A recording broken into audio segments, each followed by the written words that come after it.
क्या हाल चाल है? ठीक है। पढ़ाई लिखाई कैसा चल रहा है आप लोग का? बढ़िया चल रहा है। 2 4 5 क्वेश्चन का जवाब दीजिएगा। कल जो पढ़ाए हैं बताइए। मूल शंकर को स्वामी दयानंद सरस्वती का नाम किसने दिया?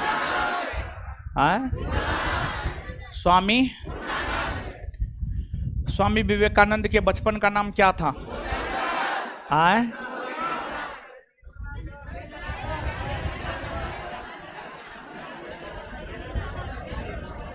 नरेंद्र नाथ। तो काहे चल जाते हैं बेहोशी के हालत में? आगे बताइए, हल्ला मत कीजिए।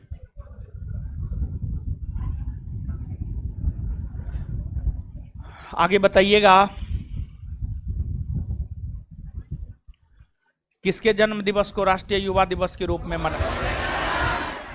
स्वामी ब्रह्म समाज के संस्थापक राजा राम। बाल विवाह प्रथा को प्रतिबंधित करने को लेकर नेटिव मैरिज एक्ट कब पारित हुआ है? 1872 में। ठीक है। इकोनॉमिक्स का बुक है, नोट है? इकोनॉमिक्स का नोट है, दीजिए तो।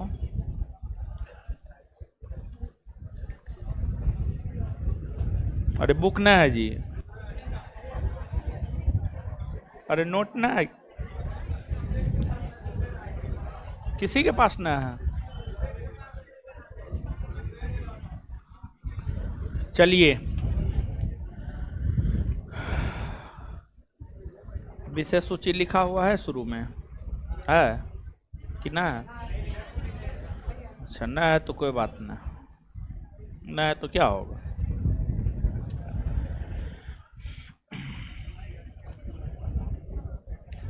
अर्थशास्त्र एवं अर्थव्यवस्था की परिभाषा। दूसरा चैप्टर होगा नेशनल इनकम।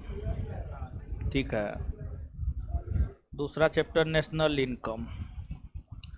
तीसरा होगा मुद्रा एवं मुद्रास्फीति। चौथा बैंकिंग। चौथा क्या है?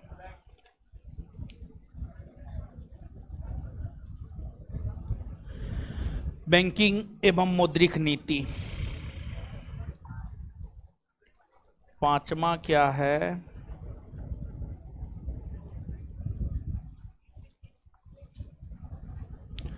वित्त बाजार, फाइनेंशियल मार्केट।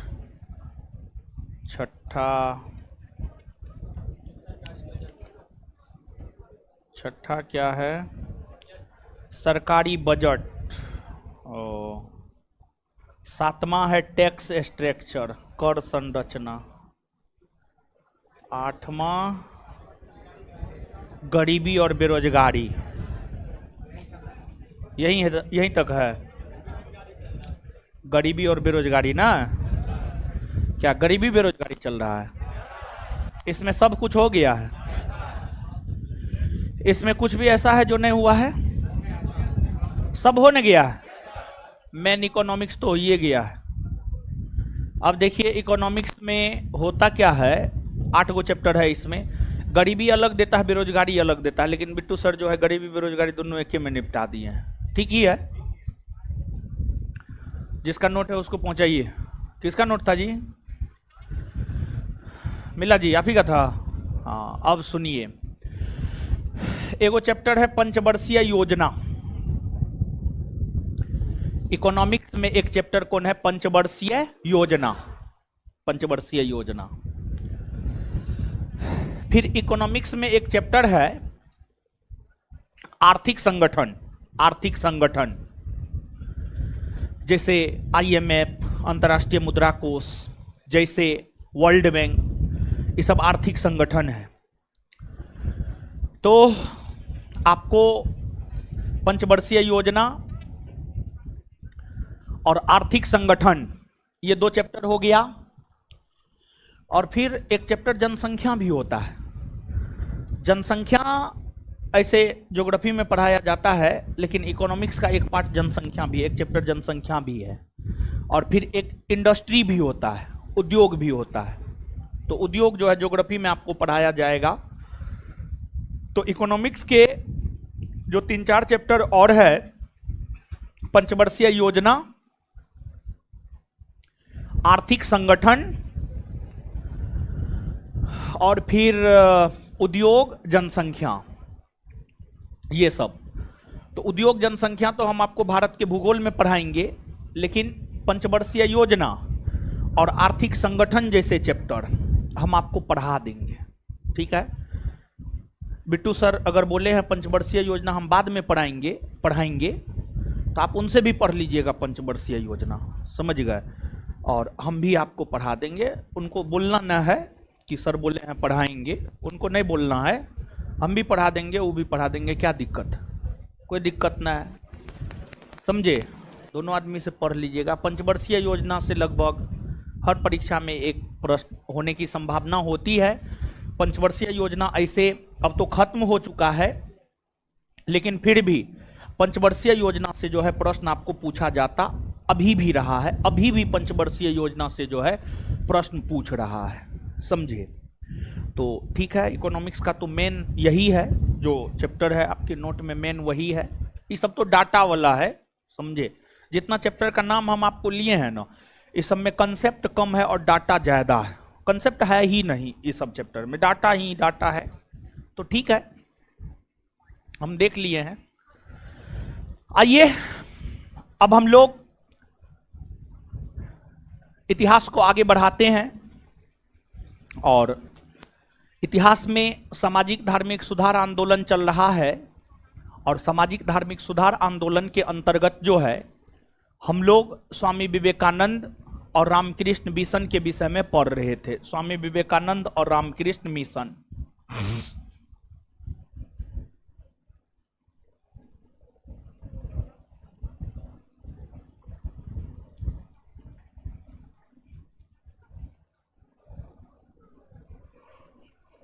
स्वामी विवेकानंद और रामकृष्ण मिशन।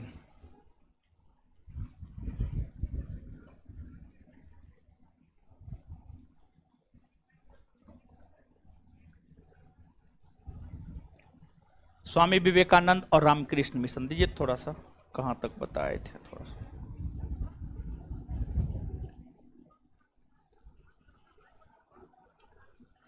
जन्म माता पिता का नाम और बचपन का नाम नरेंद्र नाथ दत्त था, और उसको स्वामी विवेकानंद का नाम किसने दिया, यहां तक हम आपको बताए थे। चलिए आइए अब समझिए। देखिए स्वामी विवेकानंद का ही स्टेटमेंट है, उनका कई सारा स्लोगन है।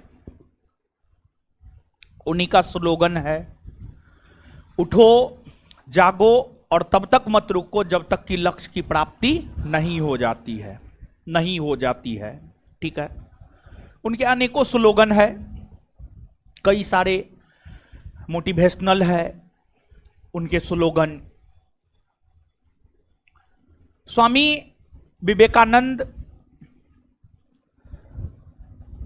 का जन्म 12 जनवरी 1863 को बंगाल प्रेसिडेंसी में हुआ था। इनकी माता भुवनेश्वरी देवी और पिता विश्वनाथ दत्त थे। युवाओं के प्रेरणा स्रोत स्वामी विवेकानंद रहे हैं। स्वामी विवेकानंद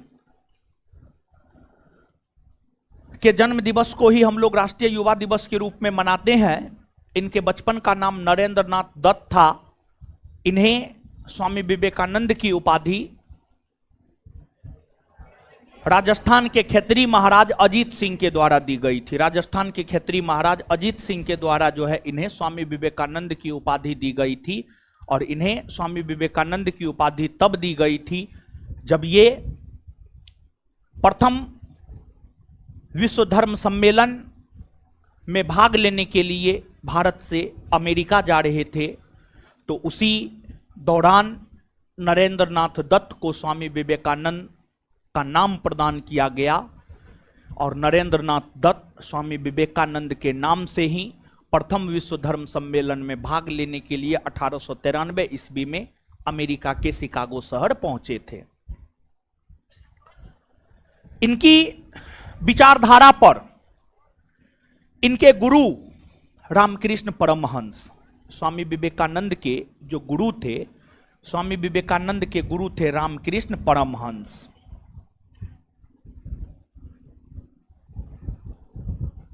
रामकृष्ण परमहंस, रामकृष्ण परमहंस की अगर हम बात करें तो रामकृष्ण परमहंस जो है आपको स्वामी विवेकानंद के गुरु थे। रामकृष्ण परमहंस का जो मूल नाम था वह था गदाधर चट्टोपाध्याय। गदाधर चट्टोपाध्याय, गदाधर चट्टोपाध्याय रामकृष्ण परमहंस का मूल नाम था और इनकी पत्नी शारदा मणि थी। रामकृष्ण परमहंस जिनका मूल नाम गदाधर चट्टोपाध्याय था, उनकी पत्नी शारदा मणि थी और ये कलकत्ता के दक्षिणेश्वर काली मंदिर के पुजारी थे। ये कलकत्ता के दक्षिणेश्वर काली मंदिर के पुजारी थे और ये मानवतावादी विचारधारा के थे।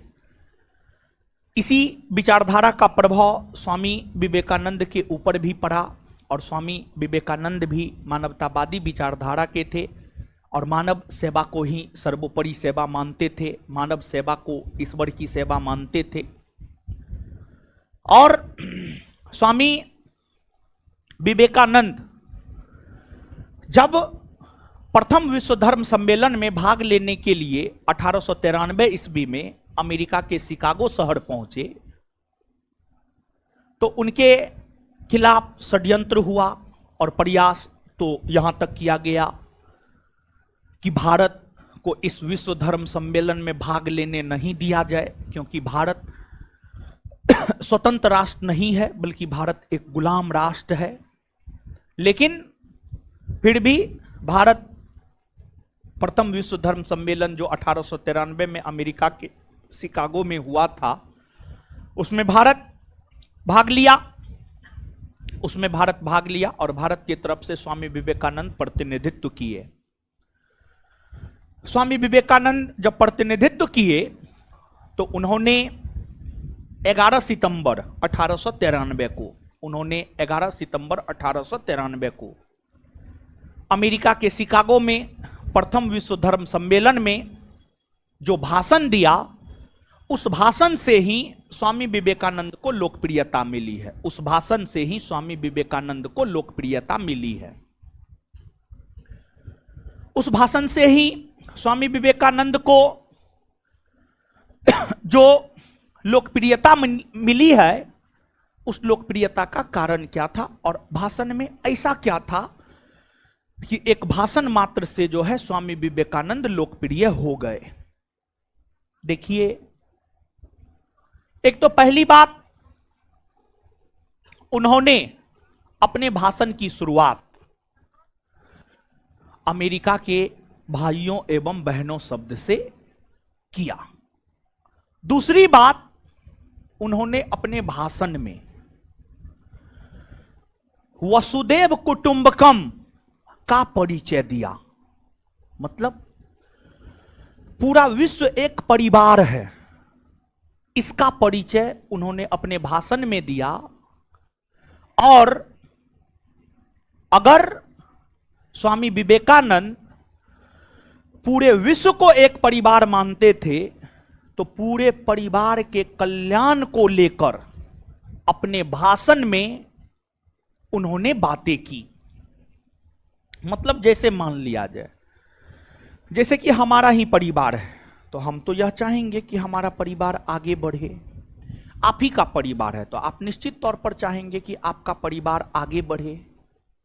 और स्वामी विवेकानंद ने पूरे विश्व को एक परिवार बतलाया और अपने भाषण में उन्होंने विश्व की समस्या से भी लोगों को अवगत करवाया और वैश्विक समस्या से लोगों को अवगत करवाने के साथ साथ उन्होंने उस समस्या का समाधान भी बतलाया। मतलब उन्होंने यह भी बतलाया कि विश्व की फलना फलना समस्या है और इस समस्या का समाधान ये है। देखिए, विश्व धर्म सम्मेलन था।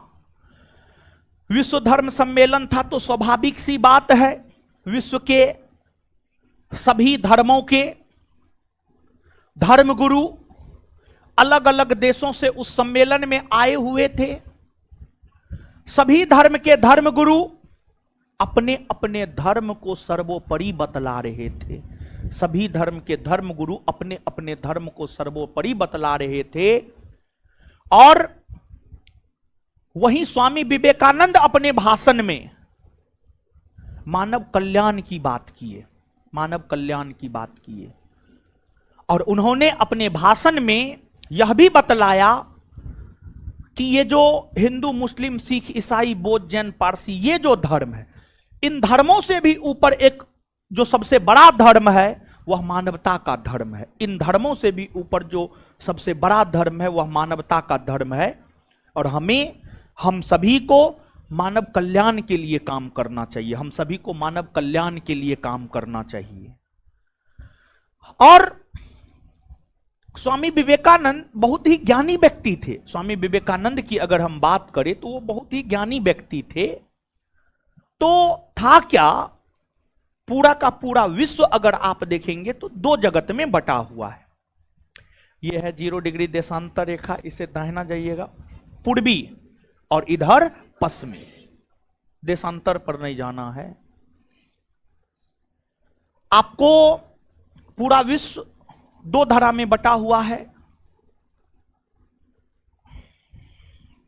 पूर्वी और पश्चिमी। पूर्वी और पश्चिमी। पूर्वी जगत के लोग आध्यात्मिक होते हैं, आध्यात्मिक। और पश्चिमी जगत के लोग भौतिकवादी होते हैं, भौतिकवादी होते हैं। पूर्वी जगत के लोग आध्यात्मिक होते हैं और पश्चिमी जगत के लोग भौतिकवादी होते हैं। भौतिकवादी का मतलब क्या होता है और आध्यात्मिक का मतलब क्या होता है, इसको आप समझिएगा। जैसे मान लिया जाए गर्मी लग रहा है तो रूम में एसी लगा लिए, पानी नल का गर्म है, रूम में फ्रिज लगा लिए, पैदल चलने में दिक्कत हो रहा है, 4 व्हीलर खरीद लिए, उससे भी ज्यादा दिक्कत हो रहा है, हेलीकॉप्टर खरीद लिए।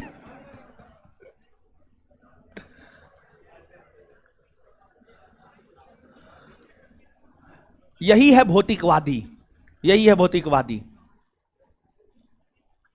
किताब पढ़ने में दिक्कत हो रहा है, यूट्यूब से पढ़ाई कर लिए, यूट्यूब पर जो है लेक्चर सुन लिए। ठीक है, देखिए किताब का चीज ज्यादा दिमाग में जाता है, ज्यादा दिन तक रहता है। आज के डेट में विद्यार्थी के साथ यह समस्या क्यों है कि वो चीजों को भूलता जल्दी है, चीजों को भूलता जल्दी है। वो किताब नहीं पकड़ता है, वो किताब से चीजों को ज्ञान नहीं करता है। पहले क्या था, लोग किताब पढ़ता था, और जब लोग अपने से किताब पढ़ता था तो वो चीज जो है लॉन्ग टाइम के लिए उसके पास रहता था। तो आज के डेट में लोग किताब नहीं पढ़ना चाहता है, समझे। तो ये भी एक रीजन है। ऐसे भूलने के बहुत सारे रीजन है, लेकिन उसमें एक रीजन ये भी है। तो भौतिकवादी का मतलब थोड़ा सा भी कष्ट नहीं सहना, ऐसो आराम की जिंदगी व्यतीत करना। और आध्यात्मिक का मतलब आध्यात्म से मतलब ईश्वर से अपने आप को जोड़ कर रखना। तो स्वामी विवेकानंद ने अपने भाषण में क्या कहा सुनिएगा। स्वामी विवेकानंद ने अपने भाषण में यह कहा कि जहां एक तरफ पश्चिमी जगत के लोग भौतिकवादी हैं, वही पूर्वी जगत के लोग आध्यात्मिक हैं। अगर दोनों का सम्मिश्रण कर दिया जाए, दोनों को मिला दिया जाए, तो यही मानव के कल्याण का सर्वोत्तम मार्ग होगा। यह मानव के कल्याण का सर्वोत्तम मार्ग होगा। यह मानव के कल्याण का सर्वोत्तम मार्ग होगा। यह स्वामी विवेकानंद जी ने अपने भाषण में कहा। और वे भारत से गए थे भारत का प्रतिनिधित्व करने के लिए, और उस समय भारत गुलाम था। लेकिन फिर भी भारतीय होने पर उन्होंने गर्व जतलाया, और उन्होंने अपने भाषण में इस बात को भी रखा कि हमें भारतीय होने पे गर्व है। क्यों हमें भारतीय होने पर गर्व है? तो इसी वजह से भारतीय होने पर गर्व है क्योंकि भारत ने विश्व के उन तमाम सताए लोगों को शरण दिया है। भारत ने विश्व के सभी सताए लोगों को शरण दिया है। अर्थात भारत मानवतावादी वाला देश है। भारत मानव सेवा को सर्वोपरि मानता है। यह बतलाते हुए जो है स्वामी विवेकानंद ने अपने आप के भारतीय होने पर गर्व जतलाने को लेकर के बातें कही। और उन्होंने अपने भाषण में ऐसी ऐसी अच्छी अच्छी बातें कही कि जितने भी वहां अलग अलग धर्मों के धर्मगुरु थे, सब हक्का बक्का रह गए और सब सोचने पर मजबूर हो गए कि एक गुलाम देश का नागरिक का सोच इतना स्वतंत्रता वाला कैसे हो सकता है, इतना बेहतर कैसे हो सकता है, इतना आगे की सोच कैसे एक गुलाम देश के लोग का हो सकता है। और उस भाषण से ही वो लोकप्रिय हुए और फिर उन्हें तूफानी हिंदू कहा जाने लगा, तूफानी हिंदू कहा जाने लगा। और जब वे लोकप्रिय हुए तो लोकप्रिय होने के बाद उन्होंने विश्व के अलग अलग देशों का भ्रमण किया, विश्व के अलग अलग देशों का भ्रमण किया और अनेकों विदेशी, अमेरिकी, रूसी, ब्रिटेन के लोग स्वामी विवेकानंद के अनुयायी बने, स्वामी विवेकानंद के शिष्य बने, स्वामी विवेकानंद के शिष्य बने। और उन्हें भ्रमण करने वाला तूफानी हिंदू और तूफानी हिंदू दोनों कहा जाता है। उन्हें भ्रमण करने वाला तूफानी हिंदू या तूफानी हिंदू दोनों कहा जाता है। और आधुनिक काल में विश्व के मानचित्र पर भारत को एक नए सिरा से स्थापित करने का काम स्वामी विवेकानंद ने किया, स्थापित करने का काम स्वामी विवेकानंद ने किया। भारत को एक नई पहचान देने का काम स्वामी विवेकानंद ने किया। और फिर स्वामी विवेकानंद काफी लोकप्रिय हुए और फिर अपनी विचारधारा को प्रचारित और प्रसारित करने के लिए उन्होंने 1897 ईस्वी में रामकृष्ण मिशन की स्थापना किया। रामकृष्ण मिशन की स्थापना उन्होंने 1897 ईस्वी में कोलकाता में किया। और फिर रामकृष्ण मिशन में मानवतावादी शिक्षा दी गई, यानी मानव को सर्वोपरि बतलाया गया, मानव को सर्वोपरि बतलाया गया। और रामकृष्ण मिशन की शाखाएं देश के अलग अलग शहरों में खोली गई। रामकृष्ण मिशन की शाखाएं देश के अलग अलग शहरों में खोली गई। साथ ही साथ स्वामी विवेकानंद अपनी विचारधारा को प्रचारित और प्रसारित करने के लिए अनेकों पुस्तकों की रचना की, जैसे ज्ञान योग, कर्म योग, राजयोग, वेदांत फिलॉसफी, प्रबुद्ध भारत, वर्तमान भारत। ये तमाम ऐसे साहित्य है जो स्वामी विवेकानंद के द्वारा लिखे गए हैं, जो स्वामी विवेकानंद के द्वारा लिखे गए हैं। और आगे चलकर वर्ष 1900 ईस्वी में 1920 ईस्वी में वर्ष 1900 ईस्वी में पेरिस में द्वितीय विश्व धर्म सम्मेलन हुआ। पेरिस में द्वितीय विश्व धर्म सम्मेलन हुआ। और 1900 ईस्वी में जो पेरिस में द्वितीय विश्व धर्म सम्मेलन हुआ, उस सम्मेलन में भी भाग लेने के लिए भारत की तरफ से स्वामी विवेकानंद ही गए हुए थे, भारत की तरफ से स्वामी विवेकानंद ही गए हुए थे। और फिर आगे चलकर 4 जुलाई 1902 को स्वामी विवेकानंद का देहावसान हो गया। 4 जुलाई 1902 को स्वामी विवेकानंद का देहावसान हो गया। और फिर जो है स्वामी विवेकानंद के देहावसान होने के बाद उनके अनुयायियों ने उनकी विचारधारा को आगे प्रचारित और प्रसारित करने का काम किया। और एक तमिलनाडु में जो है, तमिलनाडु में विवेकानंद जी का जो है एक रॉक मेमोरियल है, वहाँ पर हाल फिलहाल में हमारे देश के प्रधानमंत्री श्री नरेंद्र मोदी जी ध्यान करने के लिए गए हुए थे। जब 18वीं लोकसभा का चुनाव प्रचार खत्म हो गया तो उसके बाद जो है वहीं पर मोदी जी ध्यान करने के लिए जो है गए हुए थे, समझे। तो नीचे से लिखिए और एक बात जानिए, सुनिए 1 मिनट। स्वामी विवेकानंद जी से एक बात सीखिए, आप जैसे भी हैं अपने आप पे आपको गर्व होना चाहिए, समझिए। अपने आप पे प्राउड फील कीजिए कि हम जैसे भी हैं बेहतर हैं, समझे, जैसे भी हैं बेहतर हैं। और कभी भी अपने आप को कमजोर मत समझिए, किसी से भी कभी भी अपने आप को कमजोर मत समझिए। और जैसे ही आप अपने आप को कमजोर समझिएगा ना तो फिर आप हीन भावना का शिकार हो जाइएगा। और जैसे ही आप हीन भावना के शिकार हो गए ना तो आपका विकास रुक जाएगा, आपका विकास रुक जाएगा। आप अपने आप में ये समझिए कि हम अपने आप में सिंगल पीस हैं, हम अपने आप में यूनिक हैं।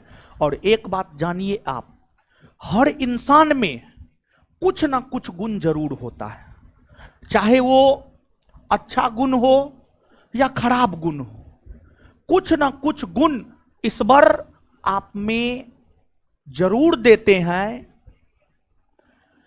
जरूरत है उस गुण को समझने की, जरूरत है उस गुण को समझने की और उस पर काम करने की, समझे। तो कहने का मतलब यह है कि अपने आप पे गर्व महसूस कीजिए और अपने आप को कभी भी कमतर करके मत आंकिए, समझे। आप बहुत बेहतर हैं। और स्वामी विवेकानंद जी का ही ये मानना था।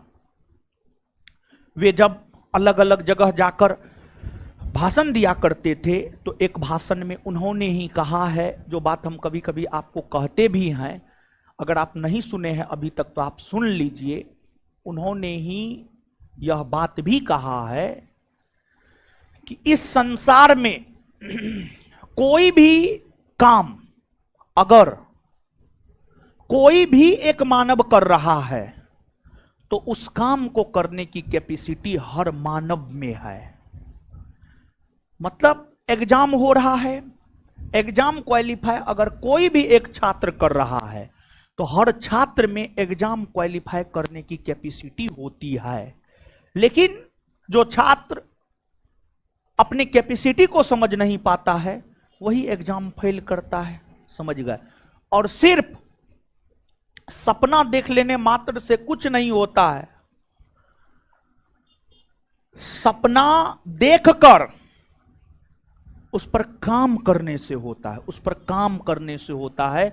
अगर सपना देख लेने मात्र से सब कुछ हो जाता तो हर कोई अभी अरबपति खरबपति हो जाता।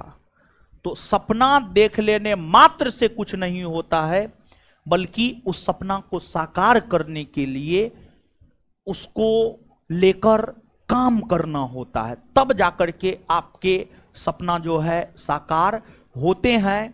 तो स्वामी विवेकानंद हर युवाओं के प्रेरणा स्रोत माने जाते हैं।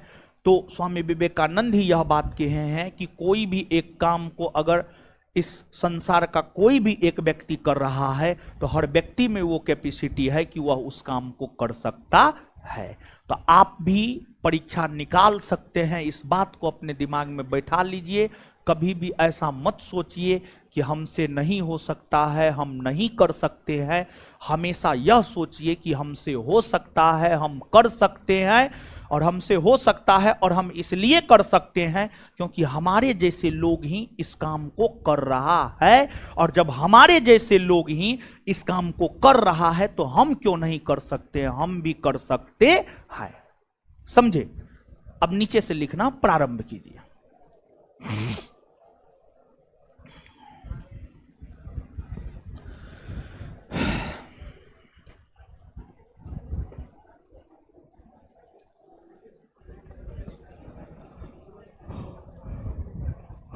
लिखिए,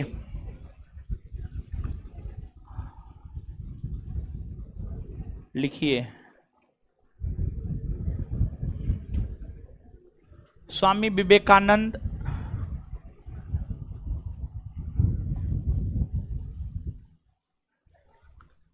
स्वामी विवेकानंद के गुरु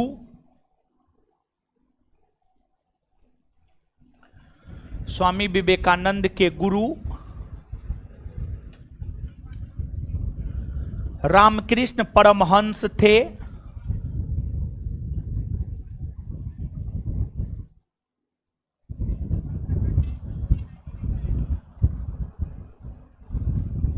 रामकृष्ण परमहंस थे जिनका मूल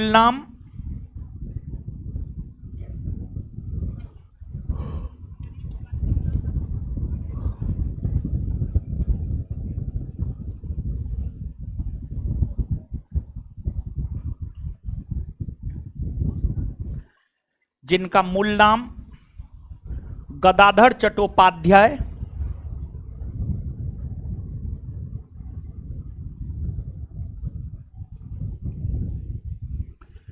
जिनका मूल नाम गदाधर चट्टोपाध्याय था।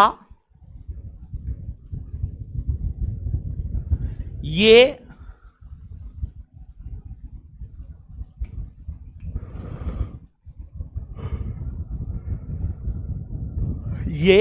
कोलकाता के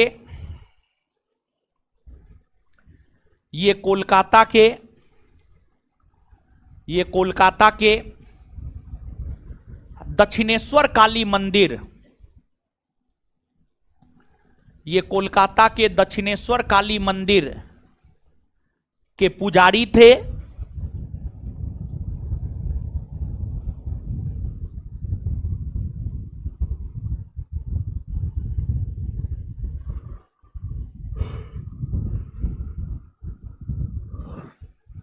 इनकी पत्नी शारदा मणि थी।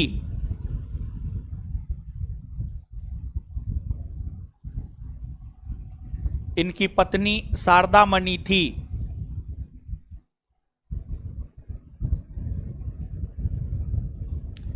नेक्स्ट पॉइंट लिखिएगा,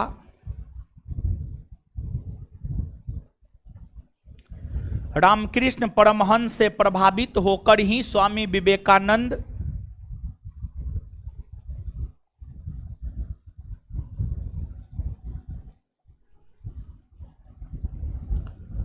रामकृष्ण परमहंस से प्रभावित होकर ही स्वामी विवेकानंद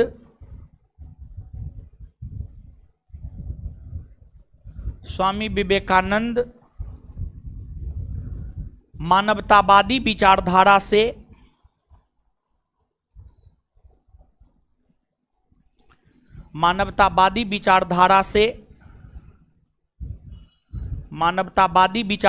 से ओतप्रोत हुए,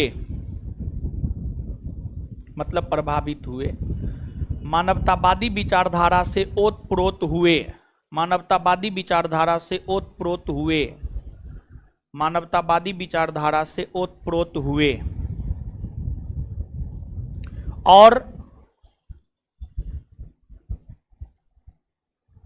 मूर्ति पूजा का समर्थन करने लगे।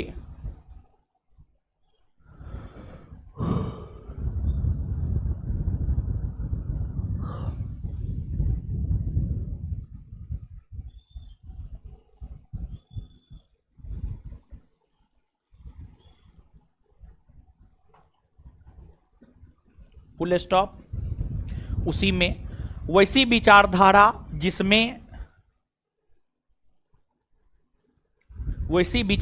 जिसमें मानव सेवा को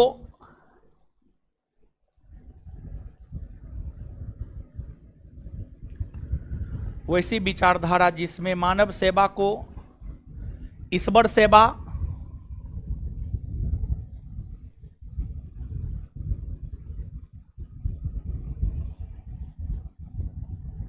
माना जाता हो,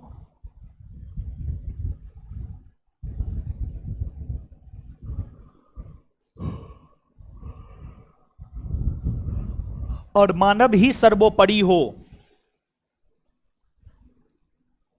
और मानव ही सर्वोपरि हो,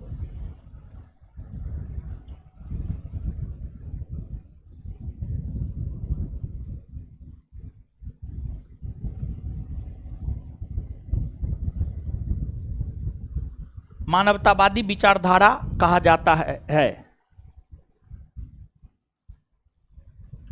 मानव ही सर्वोपरि हो, मानवतावादी विचारधारा कहा जाता है।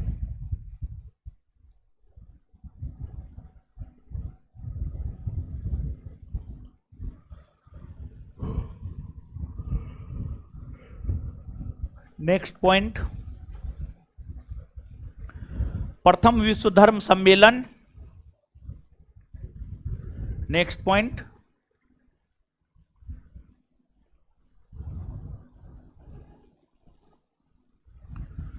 प्रथम विश्व धर्म सम्मेलन। प्रथम विश्व धर्म सम्मेलन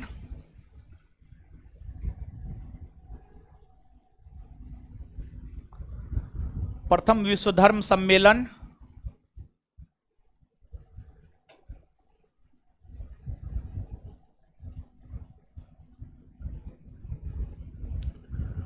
प्रथम विश्व धर्म सम्मेलन अमेरिका के शिकागो में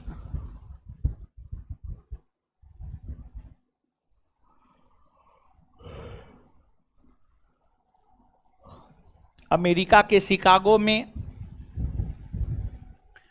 1893 ईस्वी में 1893 1893 ईस्वी में 1893 ईस्वी में हुआ इसमें भारत का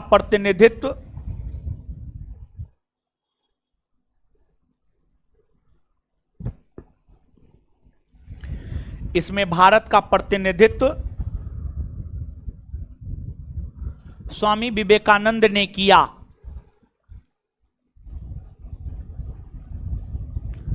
इसमें भारत का प्रतिनिधित्व स्वामी विवेकानंद ने किया।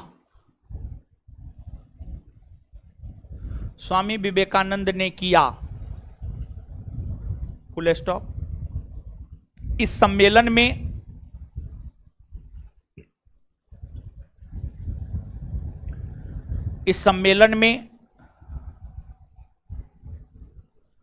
स्वामी विवेकानंद के द्वारा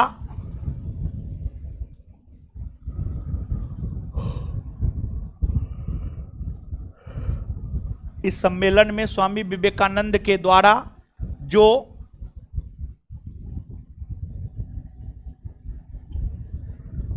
भाषण दिया गया है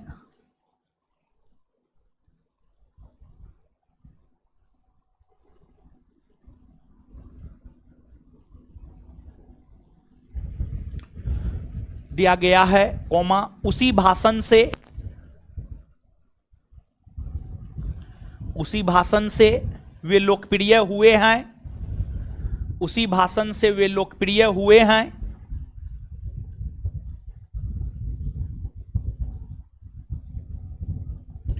स्वामी विवेकानंद ने अपने भाषण की शुरुआत स्वामी विवेकानंद ने अपने भाषण की शुरुआत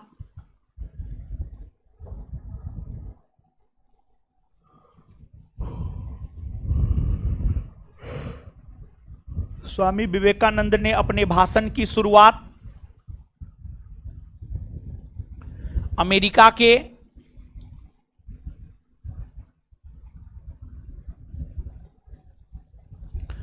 स्वामी विवेकानंद ने अपने भाषण की शुरुआत अमेरिका के भाइयों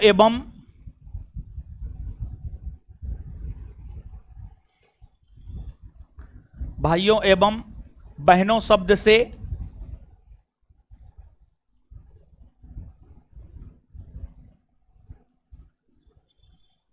किया।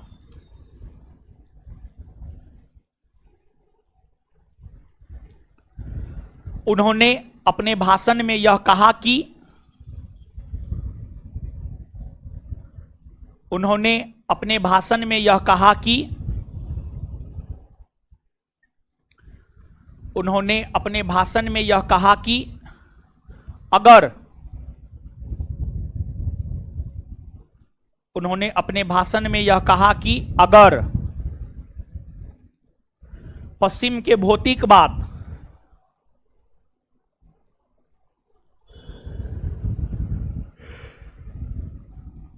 अगर पश्चिम के भौतिकवाद अगर पश्चिम के भौतिकवाद और पूर्व के आध्यात्मवाद अगर पश्चिम के भौतिकवाद और पूर्व के आध्यात्मवाद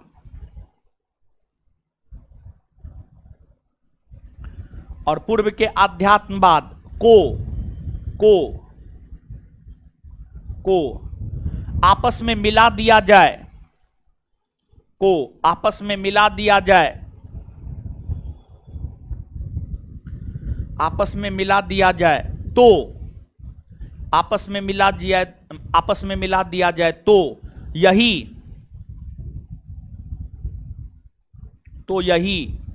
मानव के कल्याण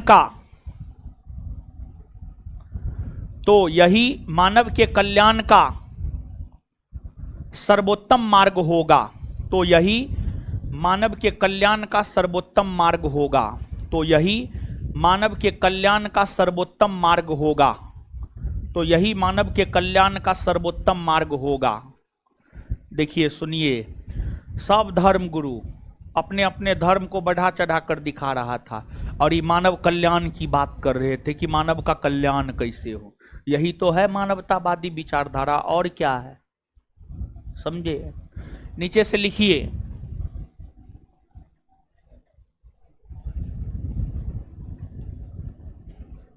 वर्ष 1893 ईस्वी में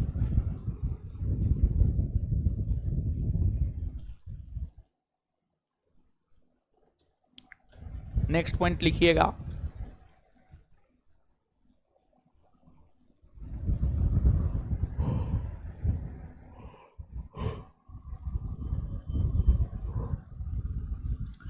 वर्ष 1893 ईस्वी में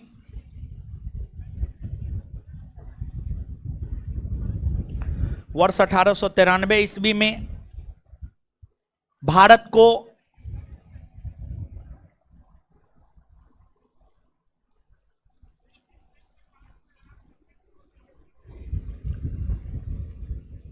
विश्व मानचित्र पर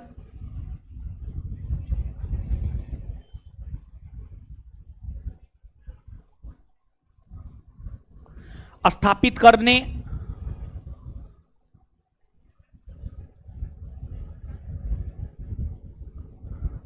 करने का श्रेय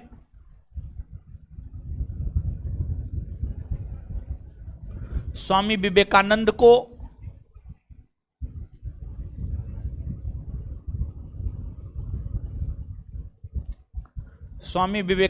को दिया जाता है।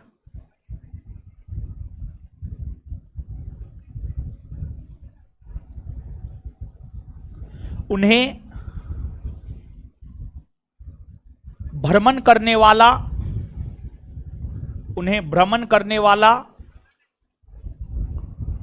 तूफानी हिंदू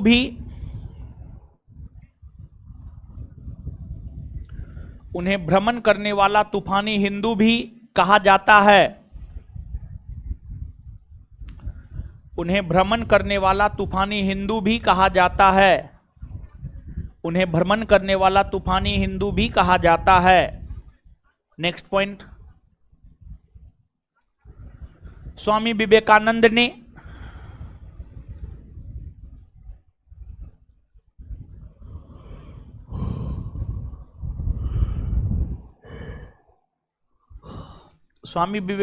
ने अपनी विचारधारा को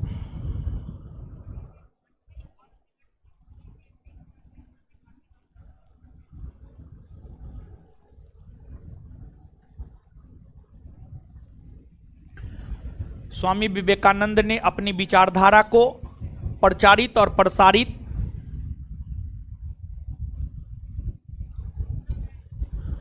स्वामी विवेकानंद ने अपनी विचारधारा को प्रचारित और प्रसारित करने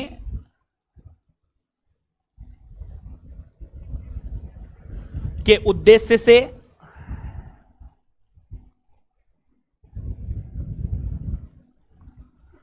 1897 ईस्वी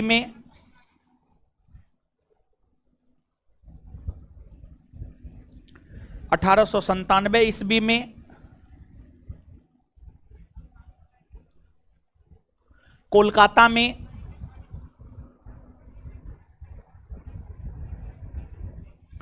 रामकृष्ण मिशन की स्थापना किया।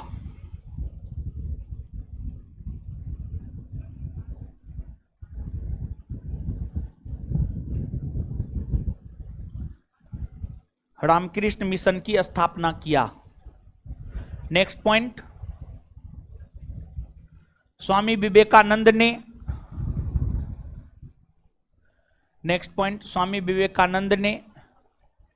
ज्ञान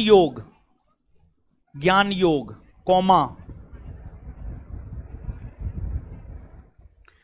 स्वामी विवेकानंद ने ज्ञान योग कौमा राजयोग कौमा कर्मयोग कौमा ज्ञान योग, राजयोग, कर्मयोग, कौमा वर्तमान भारत कौमा प्रबुद्ध भारत वर्तमान भारत कौमा प्रबुद्ध भारत कौमा वेदांत फिलॉसफी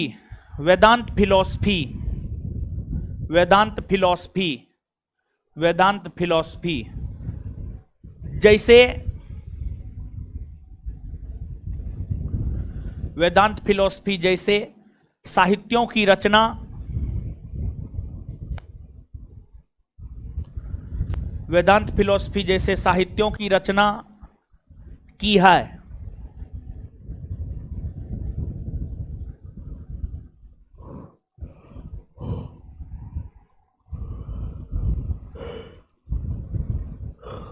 आगे लिखिएगा,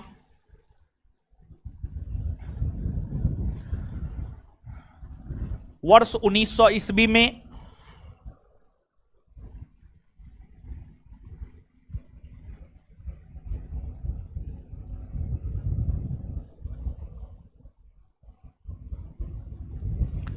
वर्ष 1900 ईस्वी में द्वितीय विश्व धर्म सम्मेलन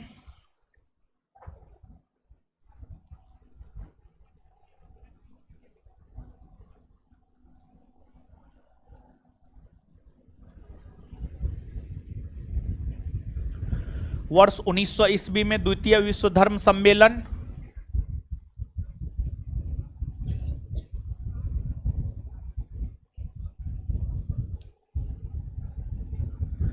पेरिस में हुआ है।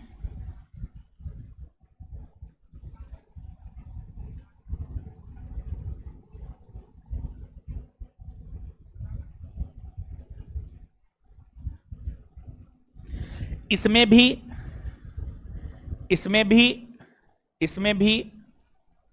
भी भारत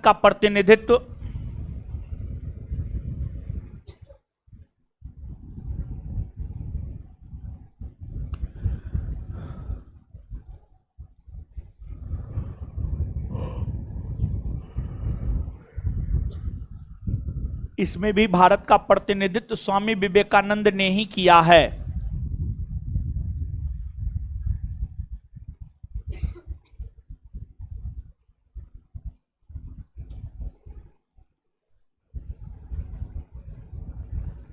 नेक्स्ट पॉइंट, स्वामी विवेकानंद ने कहा है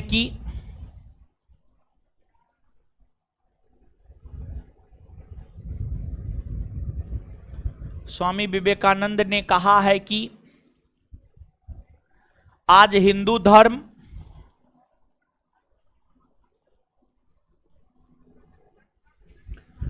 स्वामी विवेकानंद ने कहा है कि आज हिंदू धर्म मत छुओवाद, आज हिंदू धर्म मत छुओवाद,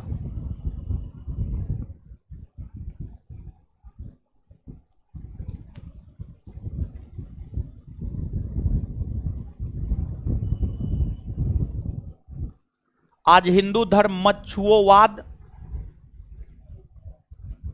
बन गया है।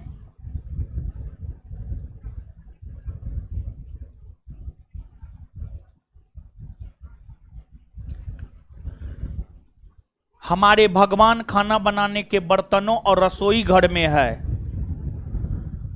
आज हिंदू धर्म मत छुओवाद बन गया है।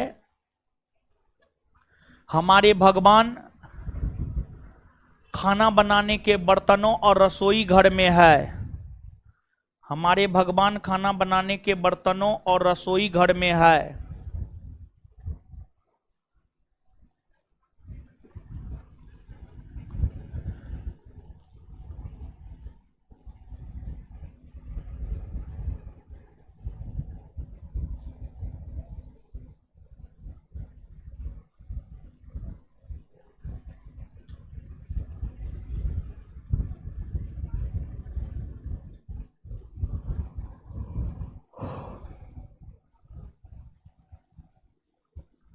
जानते हैं हिंदू धर्म में जो छुआछूत की प्रथा थी ना, उस छुआछूत की प्रथा की आलोचना करते हुए ही स्वामी विवेकानंद ने यह बात कहा है कि आज हिंदू धर्म मत छुओवाद बन गया है।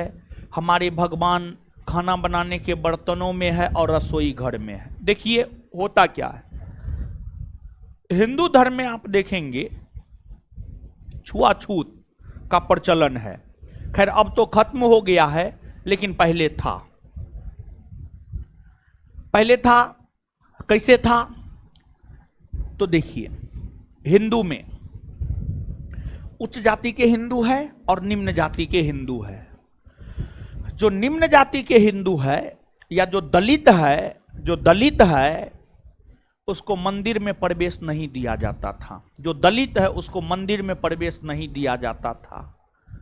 अभी की बात आप जानिए, कुछ दिन पहले का, कुछ बरस पहले का बात है, जब जीतन राम मांझी कुछ महीना के लिए बिहार के मुख्यमंत्री बने थे। किसी हिंदू मंदिर दर्शन को लेकर के गए थे। जैसे वो बाहर निकले, मंदिर को धोया गया क्योंकि वो दलित थे। तो ये सही बात है, और दलितों को मंदिर में प्रवेश नहीं दिया जाता था। महात्मा गांधी ने आंदोलन किया और दलितों को मंदिर में प्रवेश करने का अधिकार दिलाने का काम महात्मा गांधी ने किया है। तो दलितों को मंदिर में प्रवेश इसलिए नहीं दिया जाता है कि हमारे भगवान छुआ जाएंगे छोट जाति के लोगों से। तो इसी पर कटाक्ष जो है स्वामी विवेकानंद ने किया है कि आज तो हिंदू धर्म मत छुओवाद बन गया है। मतलब छोट जाति का हिंदू है, दलित हिंदू है, तो मंदिर में प्रवेश नहीं करेगा। भगवान ईश्वर की अगर हम लोग बात करें तो ईश्वर थोड़े कहता है कि आप हमको मत छुइए, आप हमारे मंदिर में मत आइए। हमारे समाज में जो ढोंगी लोग हैं, जो रूढ़िवादी लोग हैं, वो सब ये सब काम करता है। समझ गए? तो ठीक है। और दूसरी बात, अगर कोई दलित हिंदू किसी उच्च जाति के हिंदू के घर में चला जाता था तो उसको खाना खिलाता था, लेकिन अपने बर्तन में नहीं खिलाता था। उसको जो है पत्तल पे खिलाया जाता था, पत्तल पे खिलाया जाता था, या फिर दूसरे बर्तनों में, टूटा फूटा बर्तनों में खिलाया जाता था। उसके लिए अलग से बर्तन रखा जाता था। इसी के ऊपर कटाक्ष करते हुए जो है स्वामी विवेकानंद ने यह बात कहा है कि हमारे भगवान तो आज खाना बनाने के बर्तनों में है। मतलब अगर एक बर्तन में उच्च जाति के हिंदू, निम्न जाति के हिंदू खा लेंगे तो एकदम पता नहीं क्या हो जाएगा, जबकि होना कुछ न है उस सब चीज से। ऐसा थोड़े है कि उच्च जाति के हिंदू का ब्लड जो है पीला है और निम्न जाति के हिंदू का ब्लड नीला है। ऐसा तो कुछ नहीं है। मानव मानव है। समझे? तो इसी के ऊपर कटाक्ष जो है स्वामी विवेकानंद ने किया है। फिर इसके बाद आगे सुनिए, देखिए स्वामी विवेकानंद ने यह देखा कि देश में गरीबी, भूखमरी चरम पर है, तो उन्होंने इसको लेकर भी अपनी राय लोगों के समक्ष रखने का काम किया है। और स्वामी विवेकानंद ने यह कहा है कि जब तक करोड़ों लोग भूखे और अशिक्षित है, हम उन सभी भारतीयों को देशद्रोही मानते हैं जो उन्हें आगे बढ़ाने को लेकर काम नहीं करता है, जो उन्हें आगे बढ़ाने को लेकर काम नहीं करता है। मतलब फिर से पूरे स्टेटमेंट को समझिएगा। स्वामी विवेकानंद ने कहा है कि जब तक भारत में करोड़ों लोग भूखे और अज्ञानी हैं, तब तक मैं सभी भारतवासी को देशद्रोही मानता हूं जो उनके गरीबी, भूखमरी और अज्ञानता को दूर करने के लिए प्रयास नहीं करते हैं, अज्ञानता को दूर करने के लिए प्रयास नहीं करते हैं। यह भी स्वामी विवेकानंद का ही स्टेटमेंट है। मतलब उनके कहने का यह था कि अगर आपको शिक्षा मिल गया है तो आप दूसरों को शिक्षित कीजिए। अगर आपको भोजन मिल जा रहा है तो जो भूखमरी के शिकार हो रहे हैं उसको आप भोजन उपलब्ध करवाइए, उसको आप भोजन उपलब्ध करवाइए। और अगर आप ऐसा नहीं करते हैं तो आप देशद्रोही हैं, अगर आप ऐसा नहीं करते हैं तो आप देशद्रोही हैं, ऐसा स्वामी विवेकानंद का मानना था। समझे? और फिर 4 जुलाई 1902 को तो स्वर्ग ही सिधार गए। समझे? तो नीचे से लिखिए,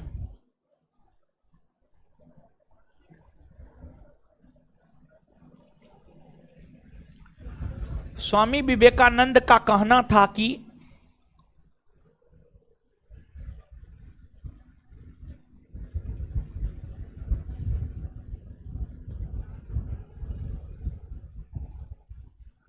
स्वामी विवेकानंद का कहना था कि जब तक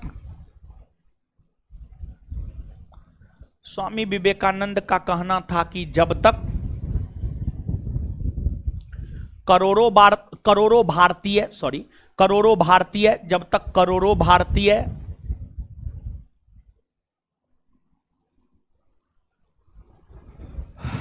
करोड़ों भारतीय भूखे और अज्ञानी है,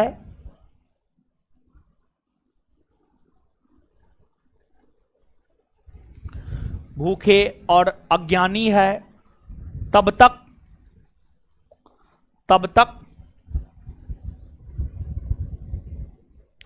मैं प्रत्येक देशवासी को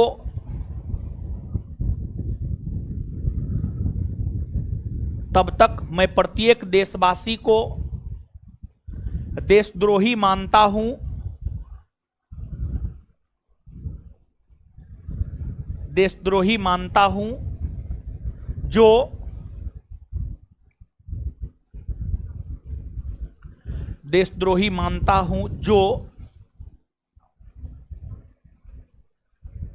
जो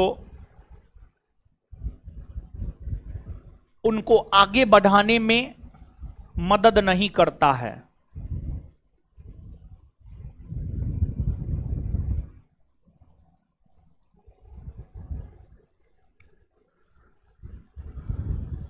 नेक्स्ट पॉइंट,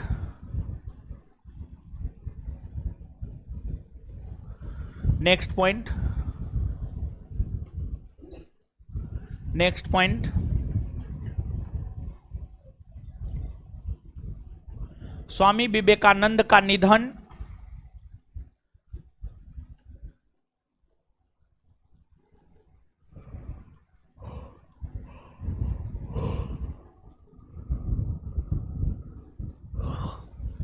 स्वामी विवेकानंद का निधन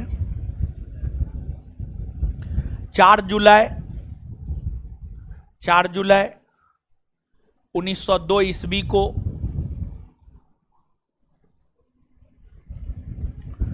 4 जुलाई 1902 ईस्वी को हो गया।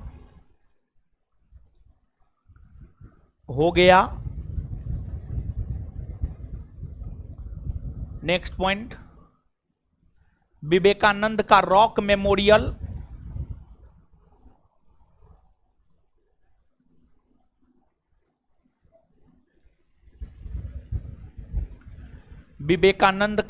मेमोरियल तमिलनाडु में स्थित है।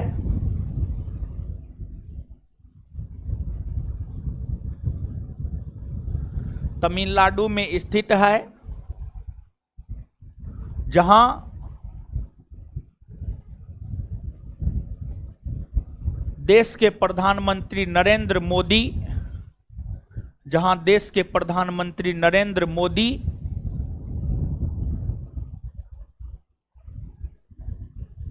नरेंद्र मोदी 18वीं लोकसभा चुनाव के अंतिम चरण में 18वीं लोकसभा चुनाव के अंतिम चरण में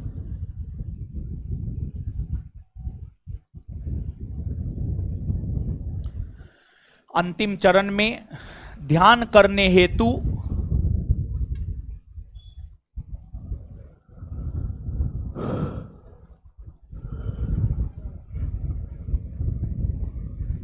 करने हेतु गए हुए थे।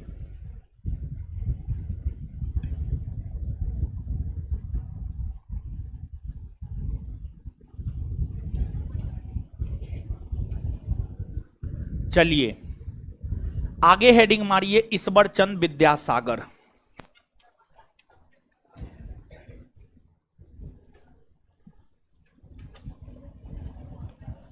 ईश्वर चंद विद्यासागर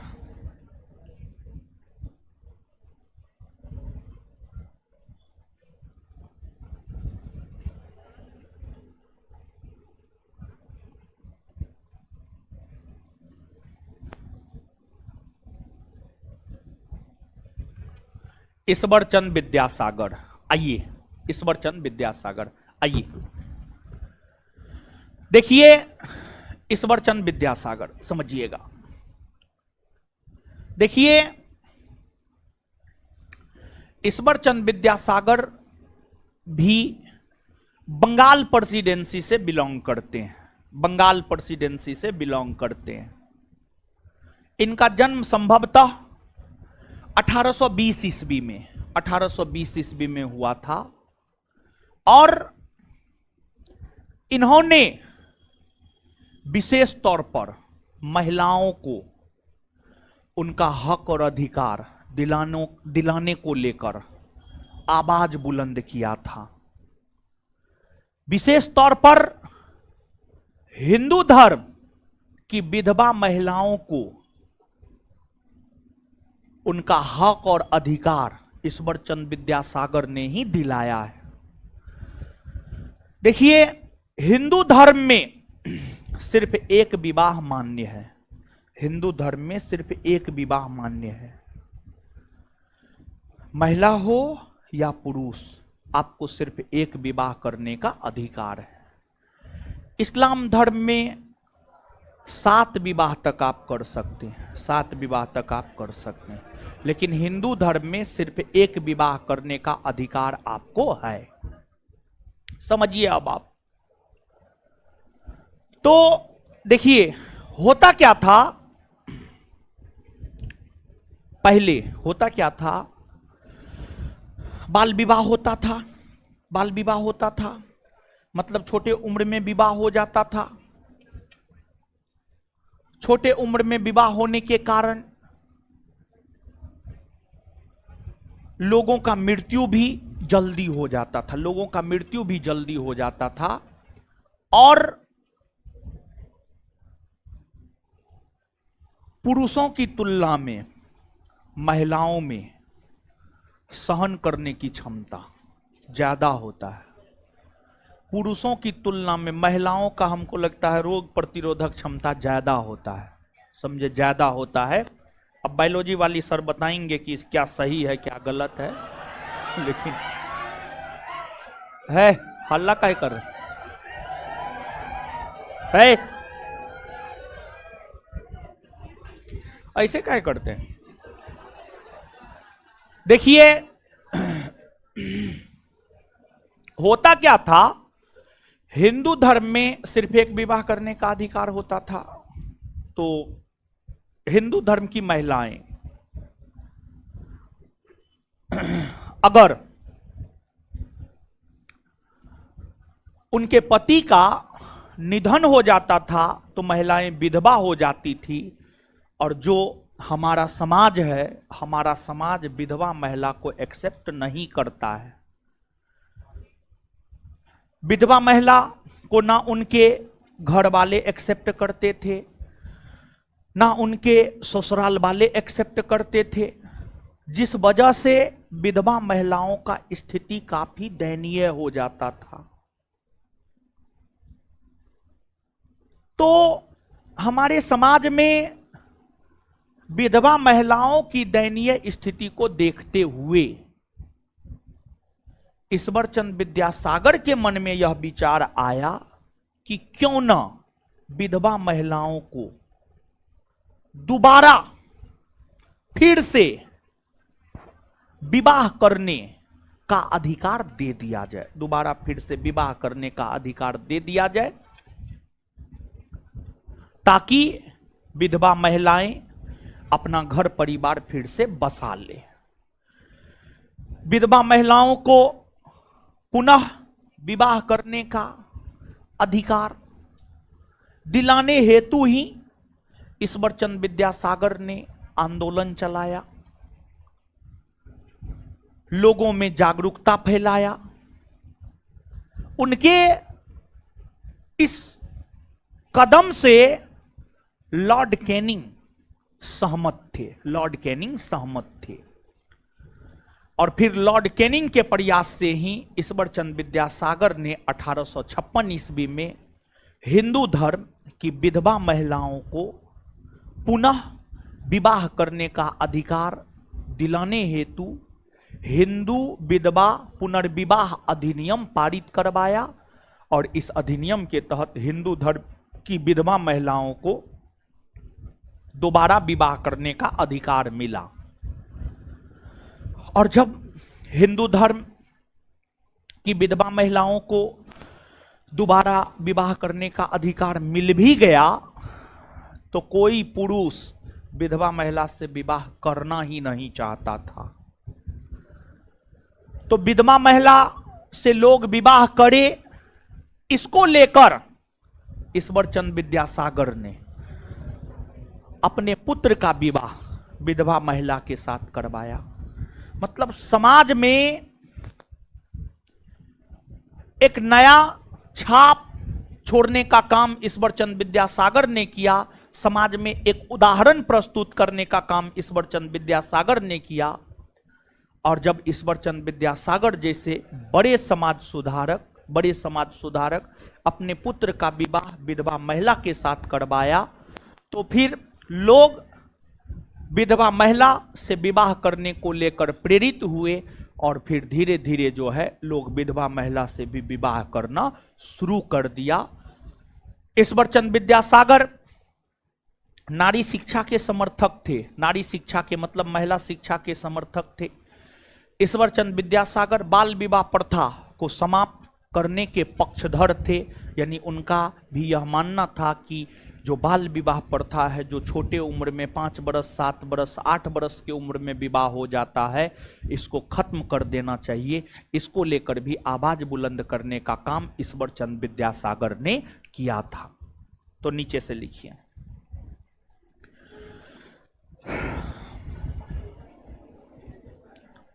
लिखिए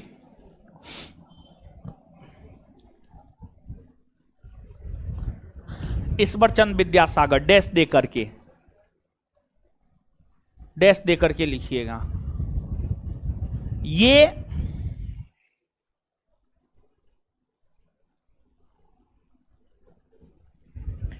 एक समाज सुधारक थे, ये एक समाज सुधारक थे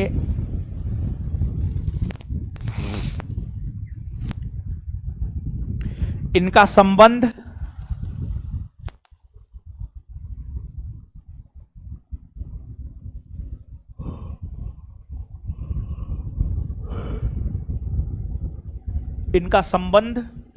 बंगाल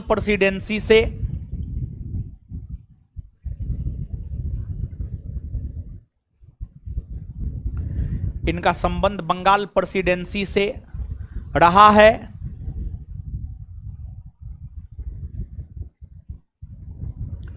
इन्होंने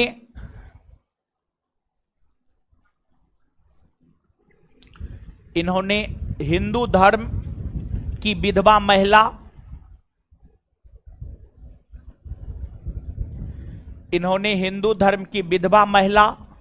को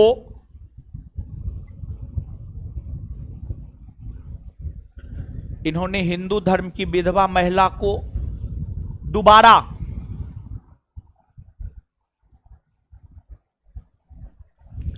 विवाह करने का अधिकार दिलाने हेतु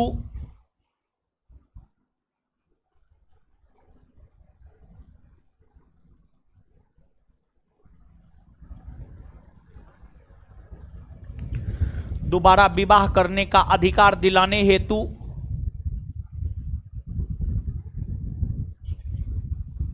1856 ईस्वी में 1856 ईस्वी में लॉर्ड कैनिंग के सहयोग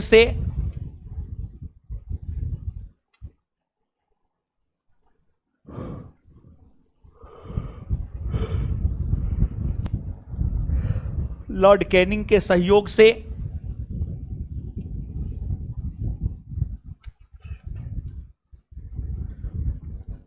हिंदू विधवा पुनर्विवाह अधिनियम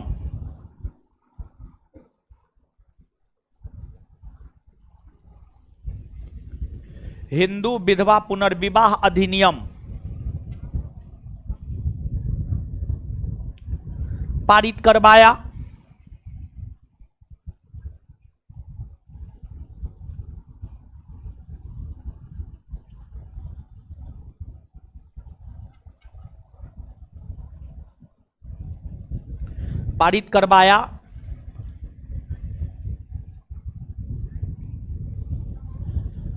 इन्होंने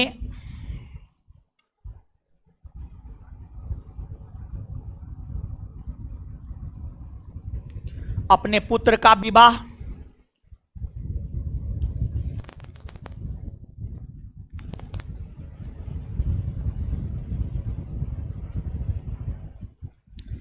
इन्होंने अपने पुत्र का विवाह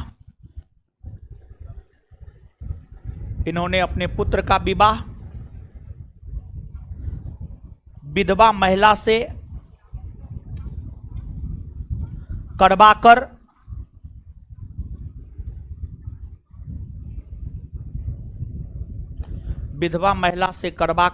समाज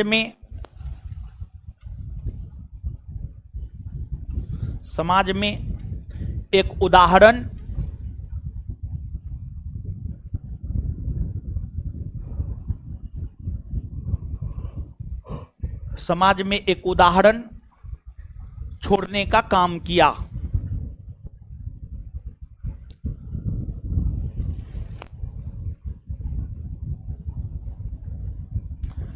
ईश्वरचंद विद्यासागर का एक प्रमुख समाचार पत्र सोम प्रकाश है, उसी में लिख लीजिए। ईश्वरचंद विद्यासागर का एक प्रमुख समाचार पत्र सोम प्रकाश है।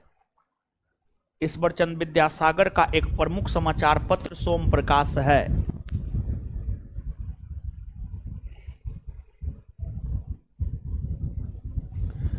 ईश्वरचंद विद्यासागर का एक प्रमुख समाचार पत्र सोम प्रकाश है। ईश्वरचंद विद्यासागर का एक प्रमुख समाचार पत्र सोम प्रकाश है। ईश्वरचंद विद्यासागर का एक प्रमुख समाचार पत्र सोम प्रकाश है। चलिए आगे हेडिंग मारिए, प्रार्थना समाज।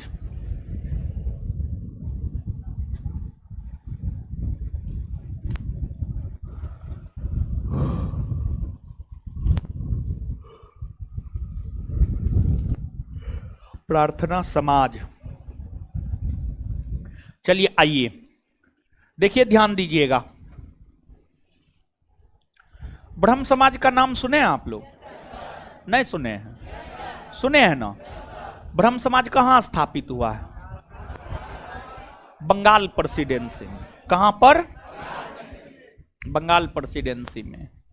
और ब्रह्म समाज जैसे बाल विवाह को लेकर आवाज बुलंद कर रहा था, सती प्रथा को लेकर आवाज बुलंद कर रहा था, एकेश्वरवाद के प्रचार को लेकर आवाज बुलंद कर रहा था। तो जो काम पूर्वी भारत में, भारत है, उत्तरी भारत है, दक्षिणी भारत है, पूर्वी भारत है, पश्चिमी भारत, जो काम पूर्वी भारत में ब्रह्म समाज कर रहा था, उसी काम को पश्चिमी भारत में करने के लिए, जैसे पश्चिमी भारत में सती प्रथा के खिलाफ लोगों में जागरूकता फैलाने हेतु ही, बाल विवाह प्रथा पर रोक लगाने हेतु ही पश्चिमी भारत में प्रार्थना समाज की स्थापना की गई। और प्रार्थना समाज की स्थापना महाराष्ट्र में की गई। प्रार्थना समाज की स्थापना महाराष्ट्र में आत्माराम पांडुरंग ने किया है। आत्माराम पांडुरंग। और आत्माराम पांडुरंग को प्रार्थना समाज स्थापित करने की प्रेरणा केशव चंद्र सेन ने दिया है। केशव चंद्र सेन जो ब्रह्म समाज से जुड़े थे, ब्रह्म समाज से जुड़े केशव चंद्र सेन की प्रेरणा से ही महाराष्ट्र के भीतर प्रार्थना समाज की स्थापना आत्माराम पांडुरंग के द्वारा किया गया। और इस प्रार्थना समाज को महाराष्ट्र में लोकप्रिय बनाया महादेव गोविंद रानाडे ने। महादेव गोविंद रानाडे ने, एमजी रानाडे ने। और एमजी रानाडे तीक्ष्ण बुद्धि के थे, मतलब तेज बुद्धि के थे, जिस वजह से एमजी रानाडे को महाराष्ट्र का सुकरात भी कहा जाता। महाराष्ट्र का सुकरात भी कहा जाता है। समझ गए? तो नीचे से लिखिए।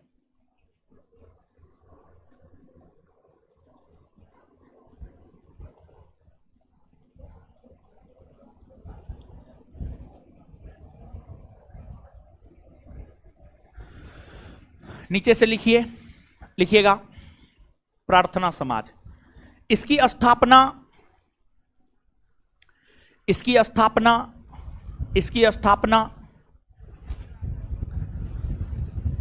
महाराष्ट्र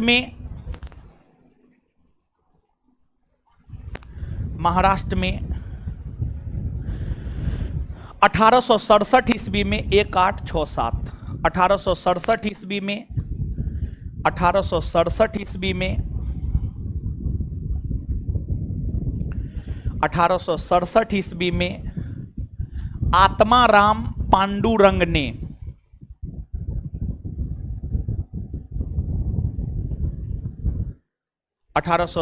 ईस्वी में आत्माराम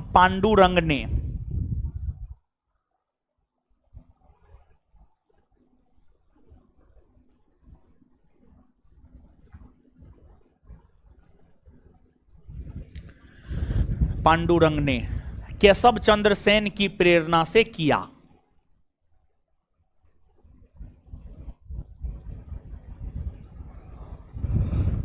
केशव चंद्र सेन की प्रेरणा से किया।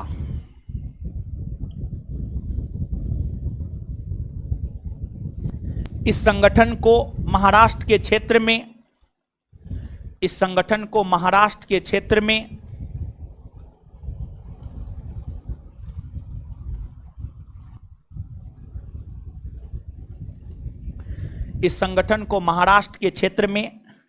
लोकप्रिय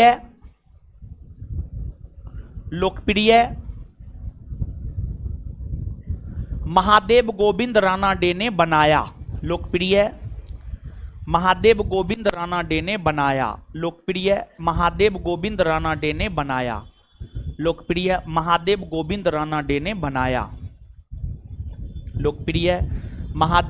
रानाडे ने बनाया।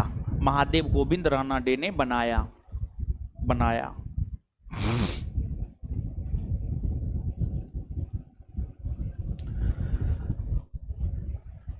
महादेव गोविंद रानाडे को उनकी तीक्ष्ण बुद्धि के कारण, महादेव गोविंद रानाडे को उनकी तीक्ष्ण, तेज बुद्धि, तीक्ष्ण यहां पे लिख रहे हैं हम, महादेव गोविंद रानाडे को उनकी तीक्ष्ण बुद्धि के कारण, महादेव गोविंद रानाडे को उनकी तीक्ष्ण बुद्धि के कारण महाराष्ट्र का सुकरात, महादेव गोविंद रानाडे को उनकी तीक्ष्ण बुद्धि के कारण महाराष्ट्र का सुकरात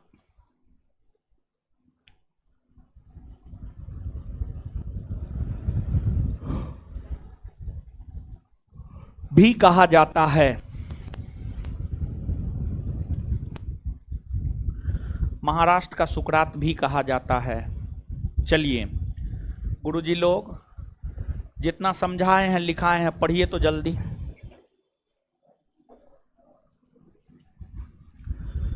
पढ़िए हो गुरुजी लोग। महाराष्ट्र का सुकरात, सुकोरातो भी कहा जाता है। पढ़िए, पढ़ लिए।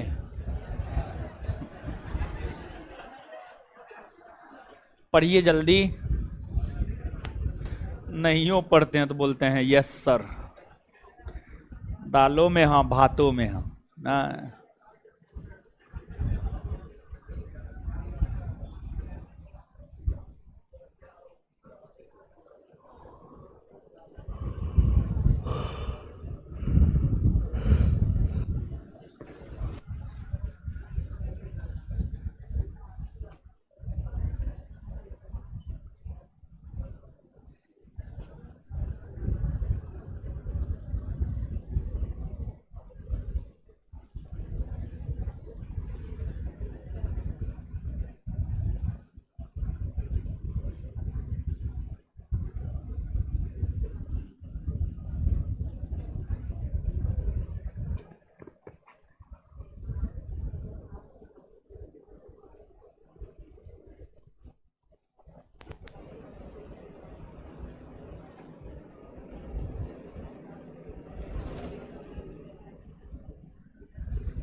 पढ़ लिए हो, दीजिए तो एक कॉपी दीजिए।